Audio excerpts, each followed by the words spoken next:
राजस्थानमध्ये आपल्या संग एवढा मोठा स्कॅम होईल असं आम्हाला एकदा पण नव्हतं वाटलं. हाय, मी तुमची मयुरा वाईन्स आणि आज घेऊन आले आहे परत राजस्थानचा ब्लॉग. तर मागच्या ब्लॉगमध्ये आपण पत्रिका गेट बघितला होता आणि तिकडूनच आम्ही थेट आत्ता निघालो आहे हवा महल बघायला. जोहरी बाजार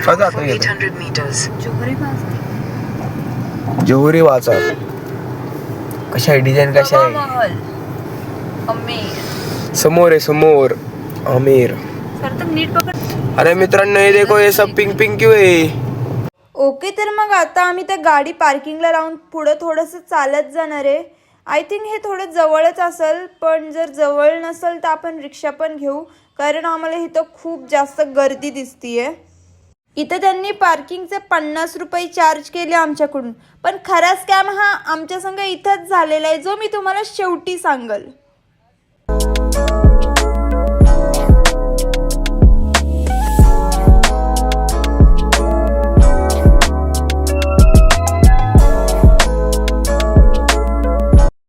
आत्तापर्यंत इंस्टाग्रामच्या रील्समध्ये जे बघत होते ना, तो जयपूर मी आज माझ्या डोळ्यांनी बघते. इथं सगळ्या बिल्डिंग्स या पिंक कलरच्या, शॉप्स पिंक कलरच्या, आणि मेन म्हणजे अशी गोष्ट जी खूप छान होती ती म्हणजे इथल्या बिल्डिंगवर माकडं होती.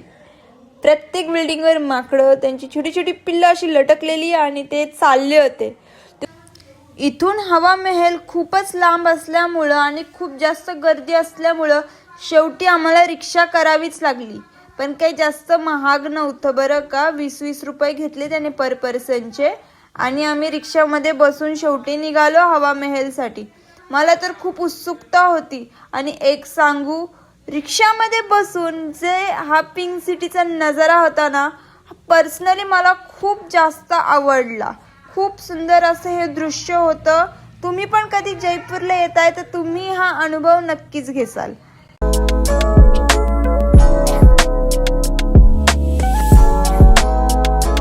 इथे जयपूरमध्ये सगळीकडे खूप जास्त दुकानं होती, कपड्यांची दुकानं, भांड्यांची दुकानं. हा, आम्हाला शॉपिंग करता आली नाही, पण इथं गर्दी पण खूप होती आणि खूप छान दुकानं होती. आणि आपली डेस्टिनेशन आलेलं आहे आणि आपण उतरलेलो इथून, पण इथे खूप जास्त गर्दी आहे. आम्ही आलेलो आहे आणि आम्ही आता चाललोय तिकडे. 400 meters, make a U-turn at Chora Rasta Road. इथे एवढे शॉप्स होते ना, साड्यांची दुकानं, कपड्यांची दुकानं, भांड्याची दुकानं, म्हणजे बघू तेवढी दुकानं. आणि इथं एवढे परदेशातून लोक सुद्धा आले होते ना हवा महल वगैरे बघायला.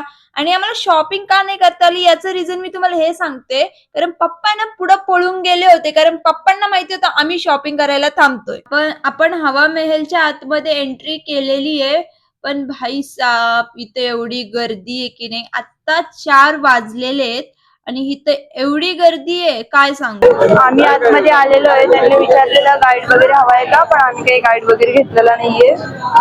बघू पुढे काय होते. इथं भूलभुलैया आणि जोधा अकबर अशा मूवींचे शूट्स वगैरे झाले होते, आणि भूलभुलैया मध्ये मी त्या छोट्या छोट्या खिडक्या ज्या बघितल्या होत्या, मला त्या इथं बघायच्या होत्या. पप्पा आणि सार्थक गेलेले तिकीटचं बघायला. आम्हाला बाहेर कळलंय का तिकीटचे रेट जास्त आहे, पण असं काही नाहीये. इथे तिकीटचे रेट पर पर्सन 50 रुपये आमच्याकडून घेतलेले. तिकीटला काय फक्त 10-15 मिनिटं लागतात काढायला.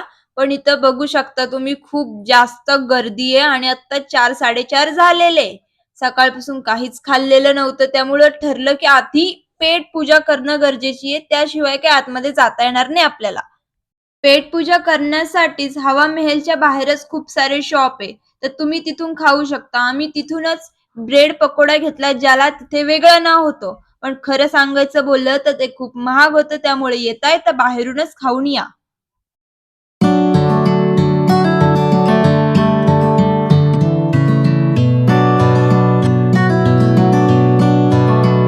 आपली हवा महलच्या आतमध्ये एंट्री झालेली आहे. जेवढी गर्दी आहे ना, तेवढी सुंदरता पण आहे इथं.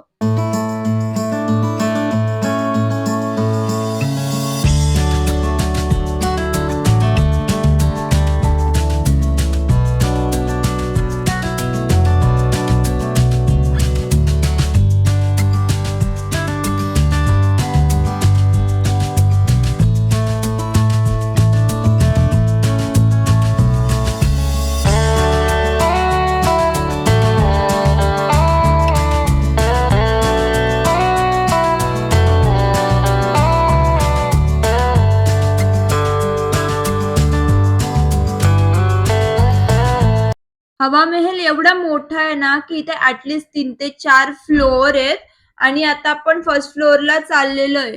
आम्ही इथे एवढं गोल गोल गोल फिरलोय ना की एंडला आम्हाला निघताना समजतच नव्हतं कुठून निघू.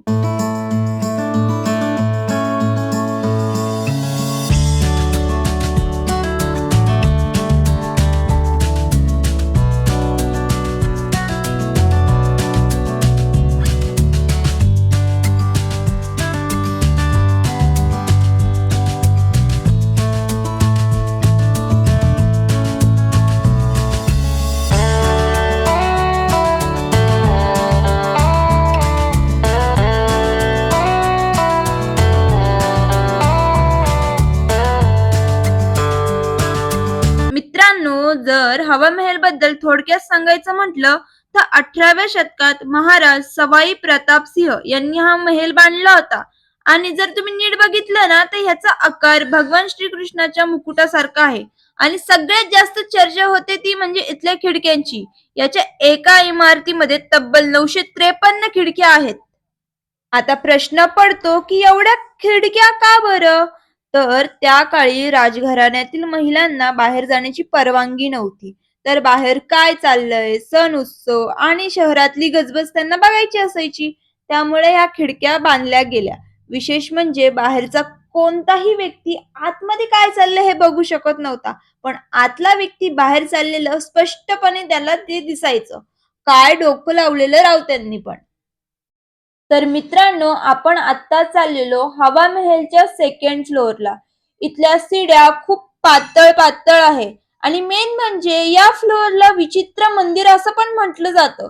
इथले जे महाराज होते ते सर्पसिद्धी आणि भक्तीमध्ये इथं रमून जायचे.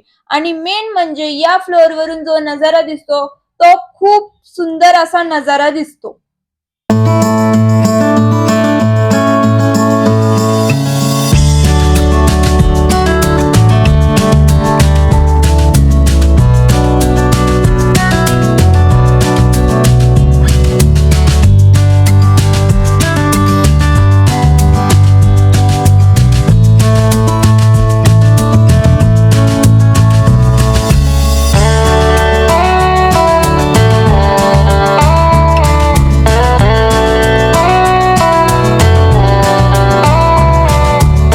आता आम्ही याच्या वरच्या फ्लोअरला जात होतो. पण खरं तर मम्मी पप्पा नको बोलत होते जायला, कारण ते ना वर थोडीशी जागा होती उभी राहायला आणि खूप जास्त गर्दी सुद्धा होती आणि जायला पण खूप बारीक सीड्या होत्या. त्यामुळे मम्मी पप्पा नको बोलत होते.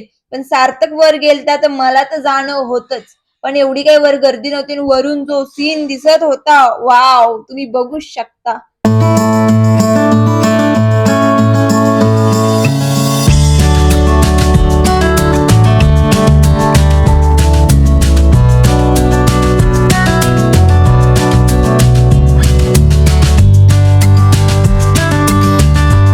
हवा महलला येत आहे तर या, पण आम्ही ज्या टाइमला आलेलो आहे तेव्हा खूप जास्त गर्दी आहे. खूप जास्त गर्दी आहे. म्हणजे लोक एकदम चेंबून चेंबून चालत. तर आम्ही बाहेर चाललोय. मी कसं वाटलं तुला? छान आहे, खूप खूप छान. फक्त गर्दी खूप जास्त आहे. तुम्हाला काय वाटलं? ब्लॉग इथंच संपला? नाही अरे भाई, इथं काय फक्त खिडक्याच मेन नव्हत्या.